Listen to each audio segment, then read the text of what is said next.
ರಸ್ತೆ ಮಾಡಿದ್ರು, ಚರಂಡಿ ಮಾಡ್ಲಿಲ್ಲ. ಮಳೆ ನೀರು ಮನೆಗೆ ನುಗ್ಗುತ್ತಿದೆ. ಕೆಶಿಪ ಕಾಮಗಾರಿ ನಮಗೆ ನರಕ ತದ್ಗೊಂಡಿದ್ದು ಚರಂಡಿ ಮಾಡಿ ಸಮಸ್ಯೆ ಪರಿಹರಿಸಿ ಎಂದು ಇಲ್ಲೊಂದು ಕುಟುಂಬ ಕಣ್ಣೀರು ಹಾಕುತ್ತಿದೆ. ಮೈಸೂರು ಜಿಲ್ಲೆ ಸಾಲಿಗ್ರಾಮ ತಾಲ್ಲೂಕಿನ ಕಳ್ಳಿಮುದ್ದನಹಳ್ಳಿ ಗ್ರಾಮದ ಗಿರಿಜಮ್ಮ ದೇವರಾಜ್ ಕುಟುಂಬಕ್ಕೆ ಮಳೆನೀರಿನ ಕಾಟ. ಎಷ್ಟೇ ಹೇಳಿದರೂ ಚರಂಡಿ ಮಾಡದೆ ಹೋಗಿದ್ದಾರೆ. ಇವರ ನಿರ್ಲಕ್ಷ್ಯವನ್ನು ಖಂಡಿಸುತ್ತೇವೆ. ಮಳೆಯಿಂದ ಏನಾದರೂ ಅನಾಹುತ ಸಂಭವಿಸಿದರೆ ಕೆಶಿಪ ಅಧಿಕಾರಿಗಳೇ ನೇರ ಹೊಣೆ ಎಂದು ಆಗ್ರಹಿಸಿದ್ದಾರೆ. ನ್ಯೂಸ್ ಪಬ್ಲಿಕ್ ಸಿಸಿಟಿವಿ ಮೈಸೂರು ವರದಿ ಮಹದೇವ್ ಸಿಸಿಬೇರ್ಯ.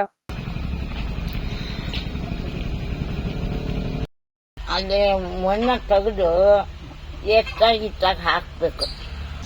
ಬಂದಿಲ್ಲ. ಅಯ್ಯೋ ನಮ್ಮ ಕತೆ ಏನು ಹೇಳಿಯಪ್ಪ, ಏನು ನನ್ನ ಮಾಡಿದ್ದ.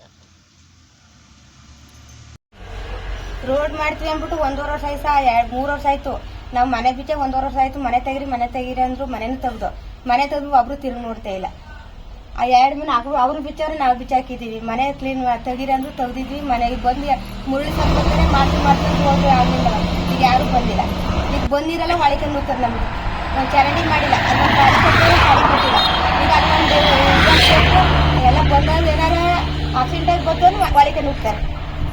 ಅವಕ್ಕೆಲ್ಲ ಏನೋ ನಮ್ಗೆ ಏನು ಮಾಡ್ಕೊಟ್ಟಿಲ್ಲ. ಇರಕಂಗೆ ಭಯ. ಹೇಳಕ್ ಹೋದ್ರೆ ಮಾಡ್ತೀವಿ ಹೋಗಮ್ಮ, ಮಾಡ್ತೀವಿ ಕಾರಲ್ಲಿ ಇಳಿಯಕ್ಕೆ ಇಲ್ಲ, ಹಂಗೆ ಹೊಂಟೋಯ್ತಾರೆ. ನಮ್ಗೆ ವಾಸ ಮಾಡಕ್ಕಾಯ್ತಲ್ಲ, ಕ್ಲೀನಾಗಿ ಚರಂಡಿ ಮಾಡ್ಕೊಡ್ಬೇಕು. ನಮ್ಗೆ ಒಂದು ಪಾಲಿ ಕಟ್ಕೊಡ್ಬೇಕು, ಚರಂಡಿ ಪಾಲಿ ಕಟ್ಬಿಟ್ಟು ಡಿವೈಡರ್ ಹಾಕೊಡ್ಬೇಕು. ನಮ್ಗೆ ಅರ್ಜೆಂಟ್ ಡಿವೈಡರ್ ಹಾಕ್ಬೇಕು ರೋಡ್ಗೆ. ಬಂದವೆಲ್ಲ ಹಿಂಗೆ ಬಂದ್ಬಿಡ್ತಾವೆ. ಎಷ್ಟಾಗಿ ಬಿದ್ಬಿಟ್ಟು ಎದ್ದೋಗವ್ರೆ. ಒಳ್ಳೆ ಮನೆ ಬಕ್ಳಿಗೆ ಬೀಳ್ತಾರೆ.